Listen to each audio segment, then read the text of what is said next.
ये टीवी के मौलाना इस बात को नहीं समझते हैं, आखिर क्यों चंद रुपयों के लिए तुम उन न्यूज चैनल्स पर जाके बैठ जाते हो और पूरे कौम को बदनाम करते हो।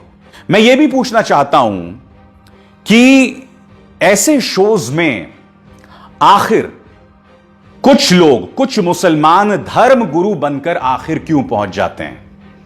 आप जानते हैं ट्विटर पर एक ट्रेंड जो है इस वक्त चल रहा है, रेंटल मुल्ला, यानी कि 5-5 हजार में कुछ मौलाना धर्म गुरु का भेष धरकर इन चैनल्स में बैठ जाते हैं।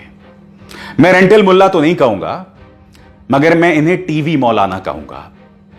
मैं आपको बताना चाहता हूं दोस्तों, मैं जानना चाहता हूं कि जो न्यूज चैनल एक समुदाय को लगातार टारगेट करता रहता है, वहां पर इन मौलानाओं को जाने की क्या जरूरत है सिर्फ 5,000 रुपए के लिए।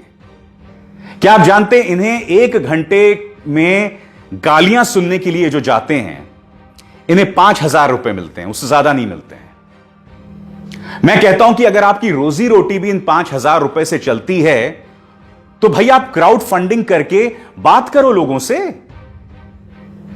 यह किस तरह की सोच है मैं ये जानना चाहता हूं कि ये लोग इस नफरती एजेंडे को आगे क्यों बढ़ा रहे हैं। मैं आपको एक मिसाल देता हूं। कुछ दिनों पहले एक मिसाल सामने उभर कर आई थी कि एक मुस्लिम लड़की गीता के श्लोक पढ़ रही थी, और यकीन मानिए दोस्तों, जब वो लड़की गीता के श्लोक पढ़ रही थी ना, तो बहुत खूबसूरत लग रहा था। अब एक न्यूज चैनल ने क्या चालाकी की, उस लड़की को बिठा दिया स्टूडियो में और उसके सामने 2 लंबी लंबी दाढ़ी वाले मौलाना बिठा दिए, और उस पूरे 1 घंटे के कार्यक्रम में वो मासूम लड़की तो गीता के श्लोक पढ़ रही थी, और वो दो मौलाना जो हैं बोल रहे थे, देखिए हमारे इस्लाम में ये अलाउड नहीं है, ये नहीं है, फलाना ढिमकाना। अब आप सोचिए, ये तस्वीर जब दिखाई जाती है तो इसका क्या फर्क पड़ता है आम जनमानस पर। उन 2 मौलानाओं को वहां जाने की क्या जरूरत थी। यही तो एक खूबसूरती है ना इस देश की, जहां मुसलमान गीता के श्लोक पढ़ सकता है, जहां एपीजे अब्दुल कलाम को हम अपने माथे पर, हम सराखों पर बिठाते हैं, जहां आज की तारीख के 3 बड़े सुपरस्टार्स तीनों मुसलमान हैं। यही तो खूबसूरती है ना इस देश की। मैं आज इसलिए बता रहा हूं क्योंकि इन्हीं न्यूज चैनल्स पर जब पालघर लिंचिंग को हिंदू मुस्लिम बनाने की कोशिश की जा रही थी, ये टीवी मौलाना वहां जाकर बैठ जाते हैं। आखिर क्यों?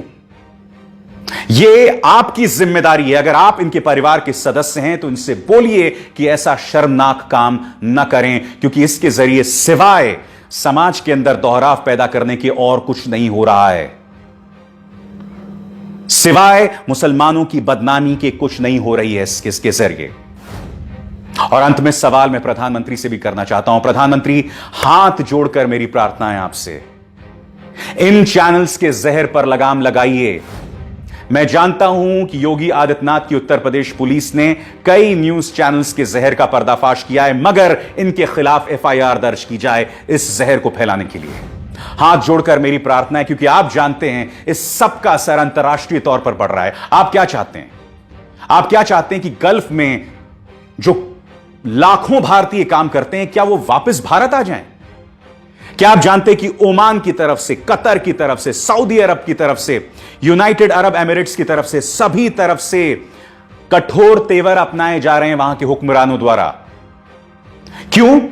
क्योंकि वहां पर जो भक्त बसे हुए हैं ना, यानी कि बीजेपी के जो कट्टर समर्थक हैं, वो वहां बैठे बैठे मुस्लिम विरोधी बयान देते हैं, जहरीले बयान देते हैं, और अब उन पर कार्रवाई की जा रही है। मैं आपसे हाथ जोड़कर प्रार्थना करता हूं प्रधानमंत्री, मैं जानता हूं कि आपको ही नहीं, संयुक्त अरब अमीरात में हमारे जो एम्बेसडर हैं, जो हमारे ओमान में एम्बेसडर हैं, सबको बयान देना पड़ा। यहां तक कि हमारे माइनॉरिटी अफेयर्स मिनिस्टर इन सज्जन मुख्तार अब्बास नकवी को भी बयान देना पड़ा कि भारत जो है मुसलमानों के लिए स्वर्ग है। मैं नहीं जानता हूं कौन सा स्वर्ग है। स्वर्ग भेजने की बात तो नहीं कर रहे हैं कहीं आप। खैर, वो बात अलग है, मगर जो मैं आपसे कह रहा हूं कि वक्त आ गया है कि इस तरह के जहरीले मीडिया पे कृपया लगाम लगाइए। जी हां, लगाम लगाइए। उसके अलावा कोई चारा नहीं है। देश चल नहीं पाएगा। हम मजबूत हैं, हम एक हैं, हम बिखर नहीं सकते हैं, मगर घुटनों पे चलना कोई चलना नहीं होता है।